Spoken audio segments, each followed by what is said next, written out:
வணக்கம். இன்றைய அரசியல் ஆடுகளத்திற்கு உங்களை அன்புடன் வரவேற்கிறோம். இன்றைக்கு முக்கியமான அலசல் என்னென்னு பார்க்கலாம். முதல் செய்தி நேற்று மோடி கூட்டத்துக்கு வரும்போது 2 முக்கியமான விஷயத்தை சொல்லியிருக்காரு. அதுக்கு பிறகு தான் செய்தி வந்தது. மோடி நேதாஜி பிறந்த நாள் அன்னைக்கு அஞ்சலி செலுத்துகிற மாதிரி பேசியிருக்காரு. நம்மளும் நேற்று வீடியோ போட்டோம். நேதாஜி பிறந்த நாள் அஞ்சலின்னு வீடியோ போட்டோம். அது ரொம்ப பேர் பார்க்கலன்னு நினைக்கிறேன். என்ன சார் நீங்கள் அஞ்சலி சொல்லேன்னா அஞ்சலி வீடியோ போடப்பட்டது. இருந்தாலும் ஒரு சிலர் அதை நீங்கள் சொல்லலைன்னு ஃபீல் பண்ணுறதுனால நேதாஜிக்கு பிறந்தநாள் அஞ்சலி செலுத்துகிறோம் நம்ம அனைவரின் சார்பாக. ஆனால் வெறும் பிறந்தநாள் அஞ்சலி செலுத்தினா மட்டும் போதாது. மோடிக்கு சொல்கிறேன். மோடி சமீபத்தில் யோகி ஆதித்யா உத்தரப்பிரதேச முதல் மந்திரி ஒரு கருத்தை சொன்னார். மோடியின் இந்த 5 ஆண்டு கால ஆட்சிக்குள் இந்தியாவின் சரித்திரம் மாற்றி எழுதப்படும். இந்தியாவில் தப்பான சரித்திரத்தை கொடுத்துருக்காங்க மக்களுக்கு, உண்மையான சரித்திரம் மாற்றி எழுதப்படும்னு சொல்லியிருக்காரு. அதனுடைய அர்த்தம் என்னன்னு உங்கள் ரொம்ப பேருக்கு புரியாது. அது நேதாஜி சம்பந்தப்பட்ட விஷயத்தை இந்த காங்கிரஸ்காரன் பூரா நாட்டு மக்கள்கிட்ட இருந்து மறைச்சி இவர்கள் தலைவர்கள் தான் ஹீரோக்கள் அப்படிங்கிற மாதிரி கொண்டு வந்திருக்காங்க. ஆனால் அங்கே இருக்கிற ரெக்கார்டு அப்படி இல்லை. நேதாஜிக்கு பல வழியில் துரோகம் செய்தார்கள் இவங்க, காந்தி உட்பட துரோகம் செய்தார்கள் இந்திய நாட்டின் தலைவர்கள். அதை வெளியில் கொண்டு வரணுங்கிறது தான் என்னுடைய மோடிக்கு நாங்கள் கேட்குறது. மோடிக்கு முதல்ல கேட்குறது, நேதாஜி உயிருடன் வந்தால் பிடித்து கொடுக்குறோம்னு சொல்லி கையெழுத்து போட்டாங்களே காந்தி, நேரு, மௌலானா, அலி ஆசாத், அதை அழிச்சிட்டாங்க. இங்கே அதை பிரிட்டிஷ் மீதில் இருக்குது ஆர்ச்சிவ்ஸில். அதை முதல்ல மோடி கண்டுபிடிச்சி நாட்டு மக்களுக்கு இவங்க கையெழுத்து போட்டதை நேதாஜி உயிருடன் வந்தால் பிடித்து கொடுக்குறோங்கிறத நாட்டு மக்களுக்கு காமிக்கணும். அதுதான் சரித்திரம். அதை முதல்ல பண்ணணும். 2வது, நேதாஜியை விமான விபத்தில் செத்தாங்கன்னு ஊரை ஏமாற்றிக்கிட்டு இருக்காங்க. நேதாஜி ரஷ்யன் சிறையில் பிடிபட்டாருங்கிற விஷயத்தையும், ரஷ்யன் சிறையில் அப்போ இருந்த சர்வாதிகாரி ஸ்டாலின் அவரை மூச்சு திணற வச்சு கொண்டாங்க அப்படிங்கிற விஷயத்தையும் மோடி கையில் வலுவான ஆதாரங்கள் இருக்குது.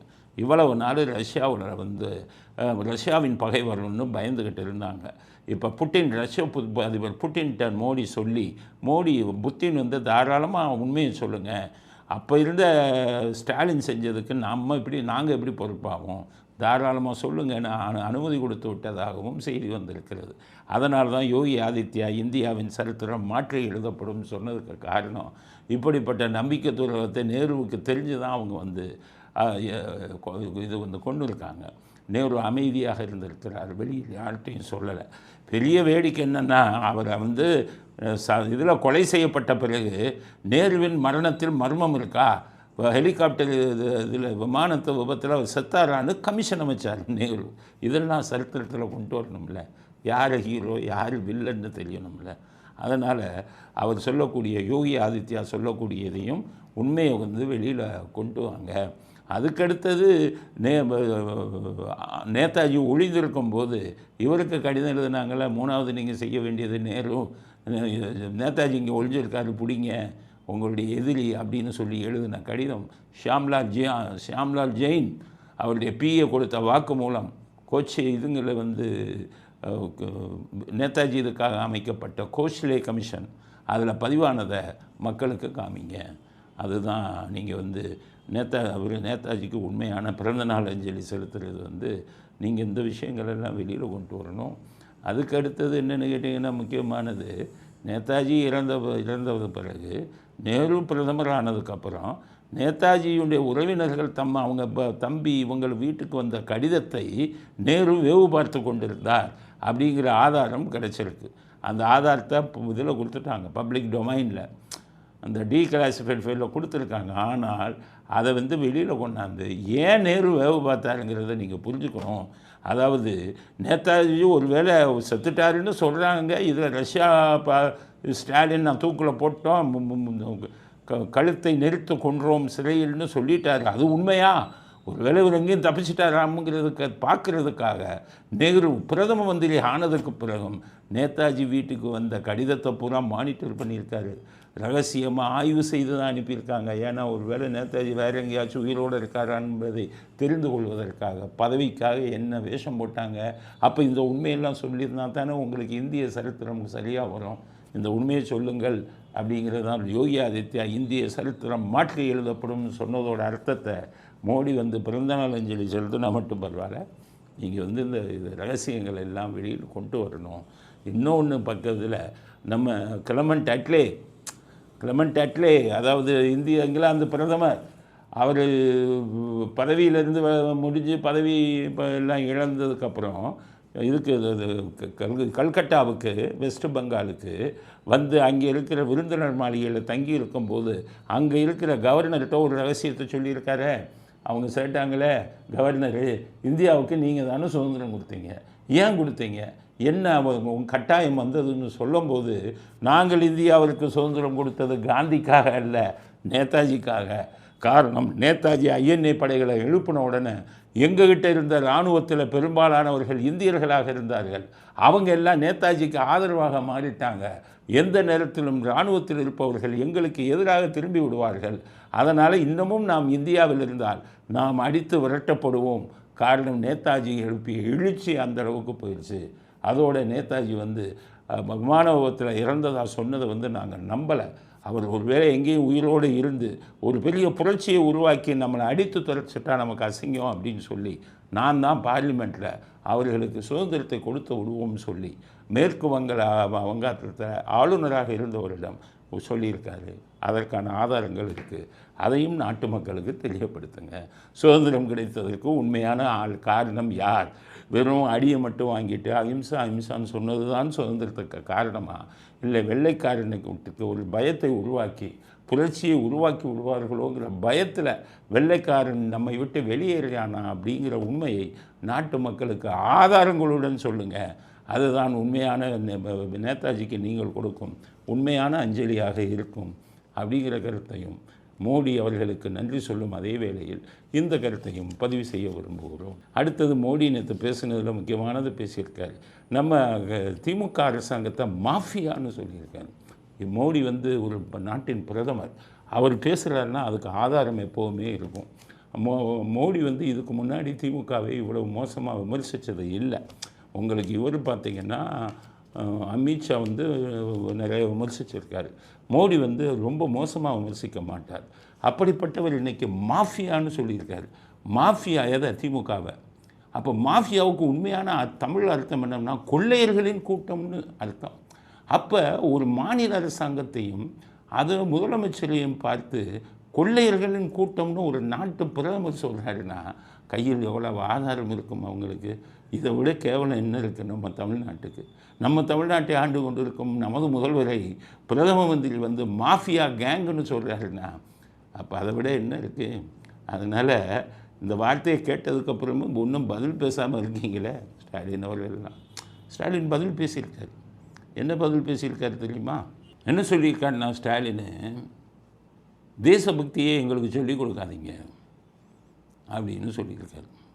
பிரதமர், தேசபக்தி ஒன்றும் எங்களுக்கு நீங்கள் சொல்லிக் கொடுக்காதீர்கள், நாங்கள் உண்மையிலேயே தேசபக்தி உள்ளவர்கள்.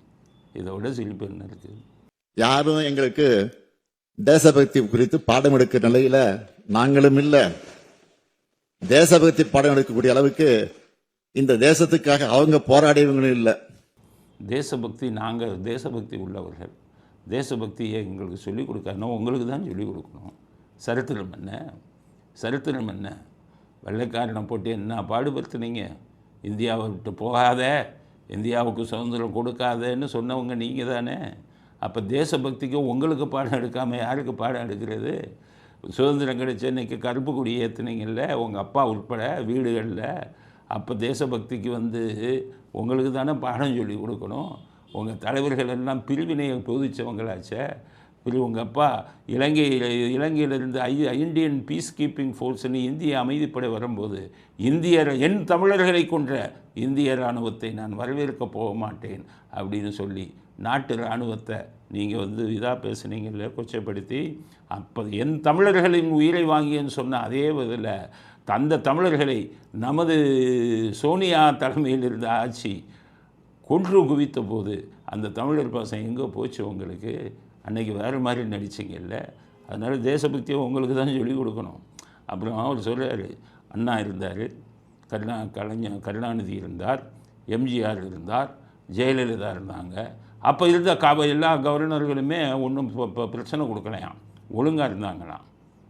ஆனால் இந்த கவர்னர் தான் இவருக்கு பிரச்சனை கொடுக்குறாங்க அப்படின்னு ஒரு கருத்தை சொல்லியிருக்காரு. பேரறிஞர் பெருந்தகை அண்ணாவும் முத்தமிழறிஞர் கலைஞரும், இன்னும் சொன்னால் மக்கள் திலகம் எம்ஜிஆரும் அம்மையார் ஜெயலலிதா அவர்களும் எதிர்கொள்ளாத நெருக்கடி இது. அவங்க காலத்தில் இருந்த ஆளுநர் கூட இப்படி இல்லை. அளவுக்கு அதிகமான சோதனைகளை எதிர்கொண்டவனாக நான் நின்று கொண்டிருக்கிறேன். இதை நீங்கள் நல்லா யோசித்து பார்க்கணும். ஏன்னா நான் சொல்லக்கூடிய விஷயமெல்லாம் நம்ம நாட்டு சரித்திரத்தை, எது உண்மை எது பொய்யுங்கிறது நீங்கள் புரிஞ்சுக்கணும். தலைவர்கள் பேசுகிறதுல உண்மை இருக்கா பொய் இருக்கா? அண்ணா இருந்தார், அப்போ உஜ்ஜல் சிங்னு ஒரு கவர்னர் இருந்தார். அண்ணா வாழை சொல்லிட்டு அமைதியாக இருந்தார். கவர்னரோட மோதிக்கவே இல்லை, கவர்னரோட பிரச்சனை பண்ணலை. கவர்னர் உரைன்னு அவர் வரும்போது இப்போ பகுத்தறிவு பகலவன் கருணாவர் பெரியார் அப்படின்னுலாம் அவர் எழுதலை, கரெக்டாக எழுதினார். கவர்னர் என்ன படிக்கணுமோ அதை மட்டும் அரசாங்க சார்பில் எழுதினார். உங்களை மாதிரி இதெல்லாம் பண்ணலை. அதனால் கவர்னரும் ஒழுங்காக இருந்தார், உங்கள் அண்ணாதுரையும் ஒழுங்காக இருந்தார். அதுக்கப்புறம் உங்கள் அப்பா வந்ததுக்கப்புறம் கே ஷான்னு ஒரு கவர்னர் வந்தார். அப்போவும் உங்கள் அப்பா ஒன்றும் கவர்னர்கிட்ட பிரச்சனையே வைக்கலை. அதே கே ஷா உங்கள் ஆட்சியை டிஸ்மிஸ் பண்ணார். அது கூட அவர் வேணும்னு டிஸ்மிஸ் பண்ணலை. உங்கள் மேலே ஊழல் குற்றச்சாட்டை எம்ஜிஆர் போய் கொடுத்தார். நீங்கள் எவ்வளோ ஊழல் பண்ணீங்கன்னு லிஸ்ட்டோடு கொடுத்தார். அப்போ இந்திரா காந்தி என்ன பண்ணாங்க, கவர்னர் என்ன பண்ணார், இந்திரா காந்திக்கு அனுப்பி வச்சார். அப்போ இந்திரா காந்தி சர்க்காரியா கமிஷன்னு போட்டு இந்த ஊழலை விசாரிங்கன்னாங்க. ஊழலில் பெரும்பகுதி நிரூபிக்கப்பட்டு விட்டது. நிரூபிக்கப்பட்டதுனால என்ன பண்ணிட்டாங்க, இந்திரா காந்தி ஆட்சியை டிஸ்மிஸ் பண்ணாங்க. அப்போ இருந்த கவர்னர் நியாயமாக நடந்துக்கிட்டாங்க. உங்களுக்கு இதான் நடக்கணும். அதனால் கருணாநிதி அவர்களும் அமைக்கத்தான் வச்சார்.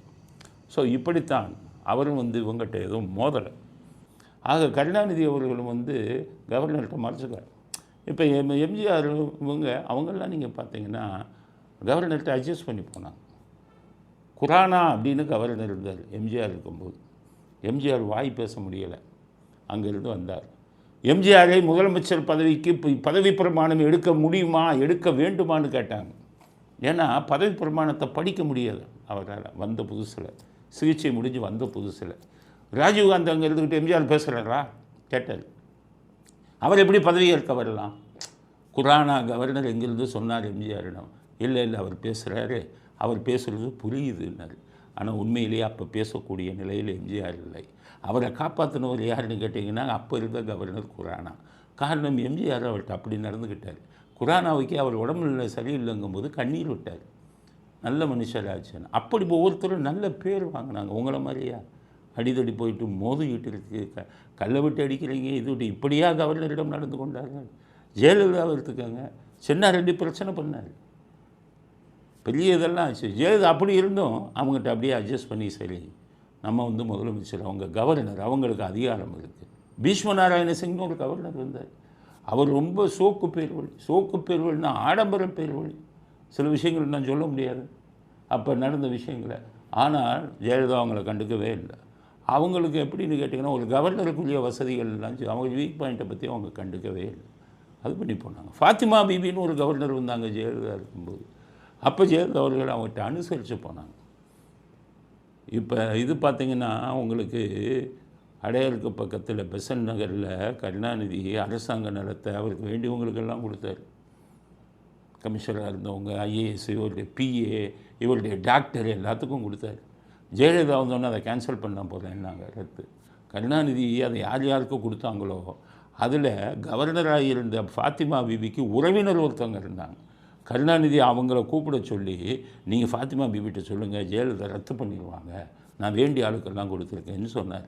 உடனே அவங்க போய் ஃபாத்திமா பிபிகிட்ட போனோன்னே ஃபாத்திமா பிபி ஜெயலலிதாட்ட சொன்னாங்க, அதை கொஞ்சம் எனக்கு வேண்டியவங்க சொந்தக்காரவங்க இருக்காங்க, கொஞ்சம் ரத்து பண்ணாதீங்கன்னு. ஃபாத்திமா பிபி முகத்துக்காகவே அவங்க ரத்து பண்ணலை. அதில் குளிர் காய்ந்தவர் கருணாநிதி.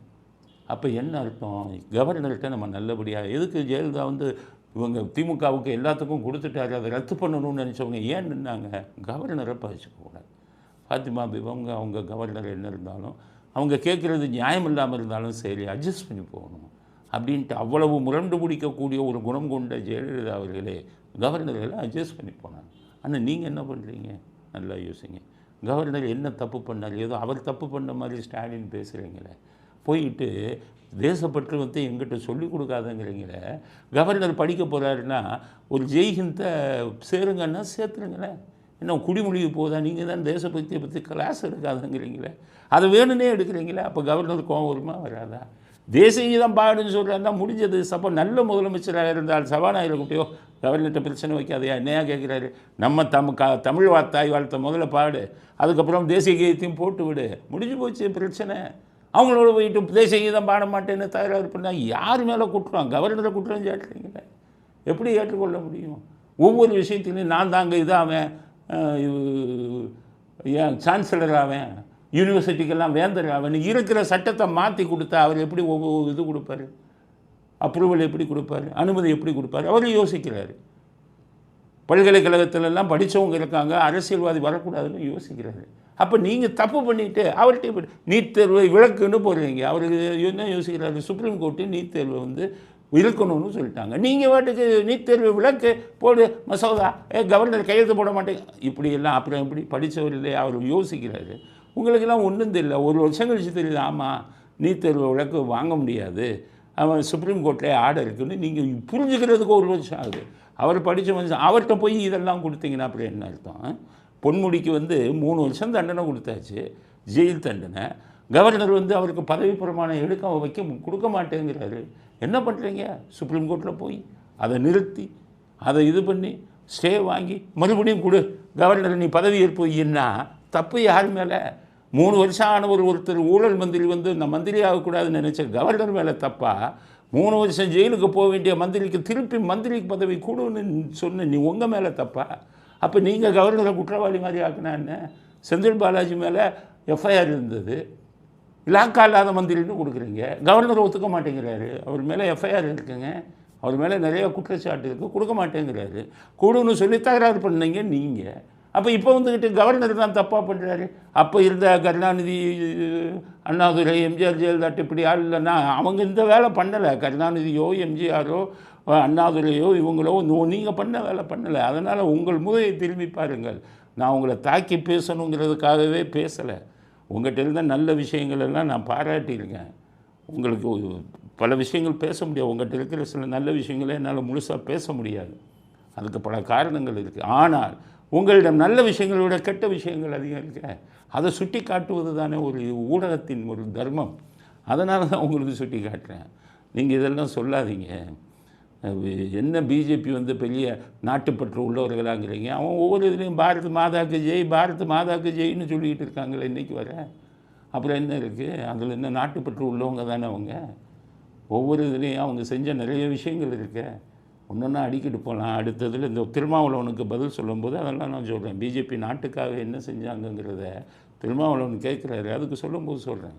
அதனால் ஸ்டாலின் உங்கள் நிலைமை புரிஞ்சுக்கங்க. கவர்னருக்கு முரண்டு ஒன்றும் பிடிக்கவில்லை.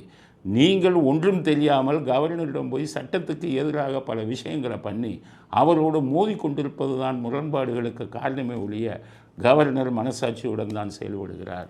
நீங்கள் தான் மனசாட்சியை விட்டுவிட்டு செயல்படுகிறீர்கள் அப்படிங்கிறத உங்களுக்கு பதிலாக பதிய விரும்புகிறோம். அடுத்தது திருமாவளவன் பேசியிருக்காரு, அதுக்கு நம்ம பதில் சொல்லணும். திருமாவளவனுக்கு எதுக்கணுங்கிறது இல்லை, அவருடைய கருத்துக்கு உண்மையான விஷயம் என்ன, அவர் தவறாக பேசுகிறார், உண்மை நிலைமை என்ன, அதை சொல்கிறதுக்கு தான் அது பண்ணுறோம். அவர் முதல் கேள்வி என்ன சொல்கிறாரு? இது 11 வருஷமாக நாட்டை ஆண்டுக்கிட்டு இருக்காங்க பிஜேபி, என்னத்தை கிழிச்சாங்க, என்ன சாதனை செஞ்சாங்க அப்படின்ட்டு சொல்லிட்டு என்ன சொல்கிறாரு? தங்க விலை உச்சத்துக்கு போனதுக்கு யார் காரணம்? பிஜேபி தான் காரணம், மோடி தான் காரணம் அப்படிங்கிறாரு. இந்த 4.5 ஆண்டுகால திமுக அரசை விமர்சிக்கிற மோடி அவர்களை பார்த்து நான் கேட்கிறேன், இந்த 11 ஆண்டுகால ஆட்சியில் நீங்கள் என்ன சாதித்து கிழித்திருக்கிறீர்கள்? சொல்லுங்கள். விலைவாசி உயர்வு இன்றைக்கு சங்கம் ஒரு கிராம் எவ்வளவு? ஒரு சவரன் 1.25 லட்சம். எதனால் ஏற்பட்டது?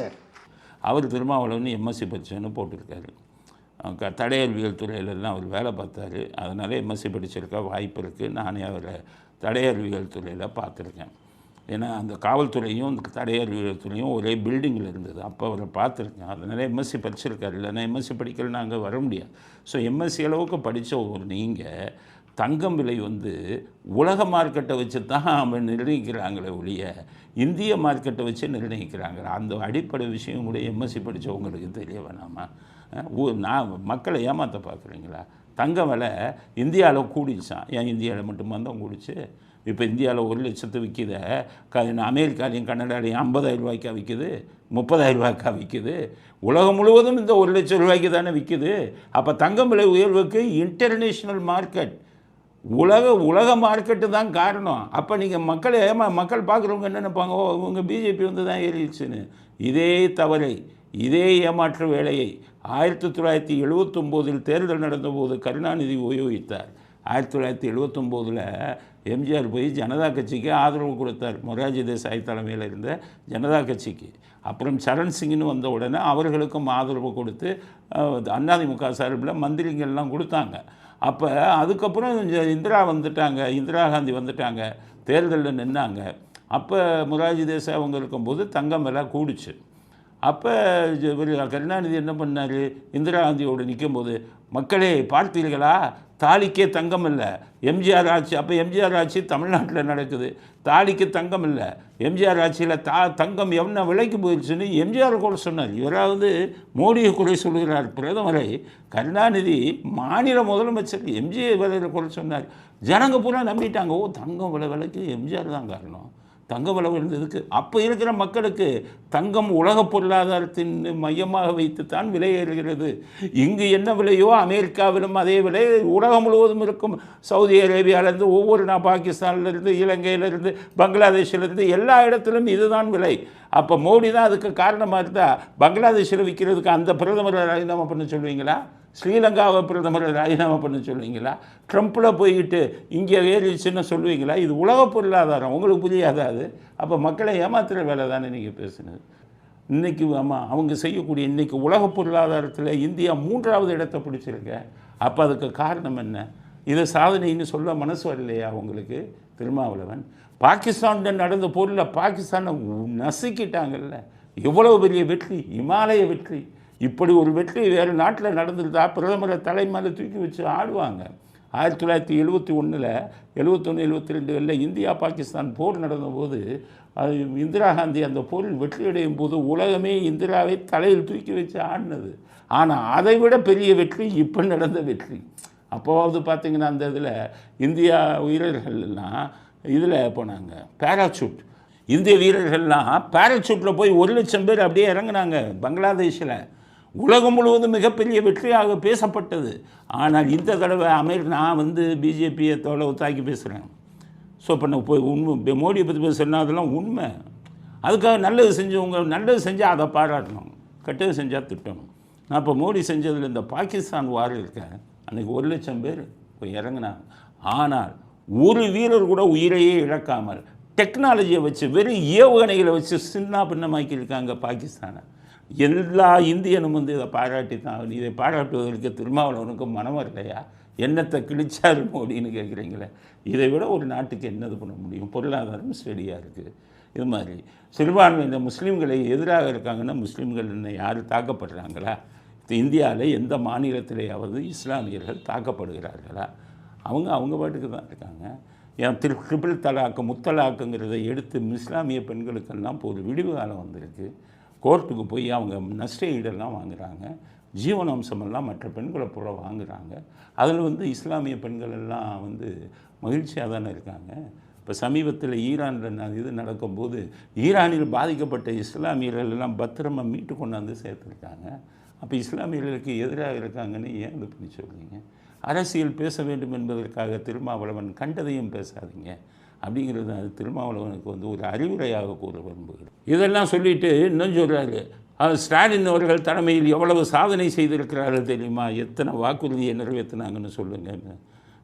எங்கள் திருமாவளவன் உங்களை தான் கேட்குறேன், எத்தனை வாக்குறுதியை நிறைவேற்றினாங்க? ஸ்டாலின் சொல்கிறாரு, நான் வந்து நல்லா இந்த 5 வருடத்தை நன்றாக ஆண்டு விட்டேன், நானும் மகிழ்ச்சியில் இருக்கிறேன், மக்களும் மகிழ்ச்சியாக இருக்கிறார்கள். நான் சொல்கிறேன், நான் மிக மகிழ்ச்சியாக இருக்கேன். இன்னும் சொன்னா மிக மிக மகிழ்ச்சியா இருக்கிறேன். என்னுடைய மகிழ்ச்சிக்கு காரணம் மக்கள் மகிழ்ச்சியா இருக்காங்க. நீங்கள் மகிழ்ச்சியாக இருக்கீங்க, ஒத்துக்கிறேன் ஸ்டாலின். மக்கள் மகிழ்ச்சியாக இருந்தாங்கன்னா ஏன் வந்து துப்புரவு பணியாளர்கள்லாம் ரோட்டில் நின்று போராடிக்கிட்டு இருக்காங்க? மக்கள் மகிழ்ச்சியாக இருக்காங்கன்னா ஏன் ஆசிரியர்கள் எல்லாம் வந்து இதை கேட்டு போராடிக்கிட்டு இருக்காங்க? மக்கள் மகிழ்ச்சியாக இருப்பது உண்மையானால் ஏன் பழைய பென்ஷனை கேட்டு அரசு ஊழியர்கள்லாம் ரோட்டுக்கு வந்து போராடிக்கிட்டு இருக்காங்க? எங்கு பார்த்தாலும் போராட்டம். அருமையான ஆட்சியா ஸ்டாலின் செய்கிறாருன்னு இவர் சொல்கிறாரு திருமாவளவன். அருமையான ஆட்சியா? 2000 கோடி லஞ்ச ஊழல் புகார் மந்திரி மேலே வருது, கைது பண்ண மாட்டேங்கிறாங்க. ஈடி வந்து இப்போ கொடுத்துக்கிட்டு இருக்காங்க கைது பண்ண சொல்லி. அப்போ இது நல்ல ஆட்சிங்கிறீங்களா? ஒரு ஊழல் செஞ்ச மந்திரிகள் மீதே நடவடிக்கை எடுக்க தயங்கக்கூடிய ஒரு ஆட்சி வந்து மிகப்பெரிய பெரிய சாதனை படைத்த ஆட்சின்னு சொல்கிறீங்களா? 30,000 கோடி இவர் மகனும் மருமகனும் கொள்ளையடிச்சிட்டாங்கன்னு சொல்லி எல்லா இதுலேயுமே பிடிஆர் சொன்னார். அது வந்து ஒரு மிகப்பெரிய சாதனையாக திருமாவளவனுக்கு தான் கேட்குறேன். இது வந்து சாதனையாக மந்திரிகள் பூரா வரிசையாக ஜெயிலுக்கு போயிட்டு இருக்காங்க. ஆக அதுக்கப்புறம் என்ன சொல்கிறார்? விஜயை தாக்குறாரு. விஜய் வந்து பிஜேபிக்கு பயப்படுறாராம். பயப்படணும். நீங்கள் 6 சீட்டு வாங்குறீங்க, 2 சீட்டு ஜெயிக்கிறீங்க. நீங்கள் வந்து இப்போ பிஜேபி எதிர்க்கலாம். ஆளுங்கட்சி அவர்கள் ஒருத்தவங்க மத்திய அரசாங்கத்துக்கு பயப்படணும். அப்போ தான் மக்கள் நலம் பாதிக்கப்படாமல் இருக்கும். எம்ஜிஆர் பயந்தார். அப்போ இருந்த மகாராஜ தேசாய்க்கு பயந்தார். ஏன்? அவர் கேட்கும்போது சொன்னார், ஏப்பா என்னுடைய இதில் நான் அவரோட சண்டை போட்டேன்னா என்னுடைய மக்கள் பாதிக்கப்படுவாங்கப்பா. அவன் மத்திய அரசாங்கம் எந்த உதவியும் கொடுக்க மாட்டான். கேட்குறீங்கல்ல, கல்வி நிதியாக 3000 கோடி கொடுங்கன்னு சண்டை போட்டு ஆமாம் நீங்கள் கேட்டிங்கன்னா வாங்கிடலாம். இப்போ சந்திரபாபு நாயுடு நிதிஷ்குமாரும் எப்படி வாங்கிட்டு இருக்காங்க. நல்ல உறவை வச்சுக்கணும் மத்திய அரசாங்கத்திட்ட. ஆட்சிக்கு வருபவர்கள் திருமாவளவன் வேண்டுமானால் எவ்வளவு வேண்டுமானாலும் திட்டலாம், பாஜகவை பகைத்து கொள்ளலாம். ஆனால் ஆட்சிக்கு வருவதற்கு வந்து வாய்ப்பு உள்ள தலைவர்கள் மத்திய அரசாங்கத்துடன் மோதக்கூடாது. அதனால் விஜய் செய்கிறது ரைட்டு தான். மோதாமல் இருக்காருன்னா பயப்படுறாருன்னு அர்த்தம் இல்லை. மக்களுக்கு நல்லது செய்ய வேண்டும் தான். இதெல்லாம் இத்தனை ஒரு 25 வருஷம் 30 வருஷமோ என்னமோ அரசியல் இருக்குன்னு சொல்கிறீங்க. ஆனால் இது எதுவுமே உங்களுக்கு தெரியலையே. அடிப்படை அரசியல் விஷயமே உங்களுக்கு தெரியலையே. அதனால் திருமாவளவனுக்கு நான் சொல்லுவது, அரசியலை இன்னும் கற்றுக்கொள்ளுங்கள். நீங்கள் கற்றது கைமண் அளவு. நீங்கள் கற்றுக்கொள்ள வேண்டியது உலகளவு. இவ்வளவு இதை பற்றி பேசுகிறீங்களே, நியாய தர்மங்களை பற்றி. ஒன்றே ஒன்று சொல்கிறேன், ஒவ்வொரு எலெக்ஷன்லேயும் ஆளுங்கட்சிட்டையும் கூட்டணி செயல் கட்சிட்டையும் 1 பைசா பணம் வாங்காமல் நான் கூட்டணிக்காக நிற்கிறேன்னு நீங்கள் சொல்லுங்கள். நான் பொது வாழ்க்கையை விட்டு போயிடுறேன். இல்லைன்னா நீங்கள் பொது வாழ்க்கையை விட்டு போகிறீங்களா? ஒவ்வொரு எலெக்ஷன் அப்பவும் ஒருத்தர்கிட்டையும் பெரிய லெவலில் பணம் வாங்கிவிட்டு கூட்டணி அமைத்து கொண்டிருக்கும் உங்களை போன்ற அரசியல் தலைவர்கள் நியாய தர்மத்தை பற்றி பேசக்கூடாது அப்படிங்கிறத திருமாவளவனுக்கு செய்தியாக பதிவு செய்ய விரும்பும். அடுத்தது கமலஹாசன் டார்ச் லைட்டு கிடச்சிருச்சு சின்னம்னு நேற்று ஏற்கனவே சொன்னோம். அதை வச்சுக்கிட்டு ஏன் போன எம்பி தேர்தலில் நிற்கவே இல்லை. அவர் பணத்தை வாங்கிட்டு எலெக்ஷன்லேயே நிற்கலை. அதுக்கு முன்னாடி எம்எல்ஏ சீட்டில் பார்த்திங்கன்னா ஒரு 150 தான் நின்னார். மற்றதை வந்து சரத்குமார் கட்சிக்கும் அந்த 100 கட்சிக்கும் கொடுத்துட்டு விட்டார். இப்போ வந்து பார்த்திங்கன்னா ஷார்ட் சீட்டு சின்னம் கிடச்சிருச்சுன்னு 11 சீட்டோ 12 சீட்டோ கேட்குறது திமுகட்ட. அப்போ எலெக்ஷனில் திருப்பி நிற்க போகிறோம். நிற்கட்டும். மக்கள் நல்லா புரிஞ்சுக்காங்க நல்லவர்கள் யார் கெட்டவர்கள் யார். கமலஹாசன் மிக சிறந்த நடிகர், அவருக்கு மரியாதை கொடுக்குறோம், மதிக்கிறோம். ஆனால் அவர் மிகச்சிறந்த அரசியல்வாதி என்பதை ஏற்றுக்கொள்ள முடியாது. அவர் பாதை மாறி ரொம்ப நாளாச்சு, தடம் மாறி ரொம்ப நாளாச்சு. அவர் விட்டு அவங்க கட்சிக்காரவங்களே ஏற்கனவே வெளியில் போயிட்டாங்க. இப்போ 11 சீட்டுக்கு தானே நீங்கள் கேட்குறீங்க டிஎம்கேட்ட. நான் உங்களை கேட்குறேன், 234 சீட்டுக்கும் மனு வாங்குறார். ஏன் நிற்க போகிறதே 11 சீட்டு, 234 சீட்டுக்கும் மனு ஏன் வாங்குறாரு தெரியுமா? ஒரு மனுவோட விலை 50,000 ரூபா. இழித்த வாயர்கள் 50,000 ரூபா கொடுத்து எல்லா தொகுதியிலையும் வாங்கி வைப்பான். 234 தொகுதிக்கும் கட்டிடுவான். நீங்கள் வெறும் 11 தொகுதியை வாங்கிட்டு 11 தொகுதியை மட்டும் நிற்பீங்க. அப்போ மீதி தொகுதிக்கு பணம் கொடுத்தானே அது திருப்பி கொடுக்கப்படுமா? அப்போ அதில் ஒரு 1.5 கோடி சொல்கிறதுக்கு தானே நீங்கள் மற்ற அரசியல்வாதிகள் மாதிரி பிளான் பண்ணுறீங்க, திட்டம் போடுறீங்க. அப்போ மக்கள் இப்போ நீங்கள் வந்து அந்த நேர்மையான அரசியலை பற்றி பேசாதீங்க. அடுத்தது இந்த 11 சீட்டு வந்தால் என்ன பண்ணுவீங்க? 10 சீட்டு கொடுப்பாங்க.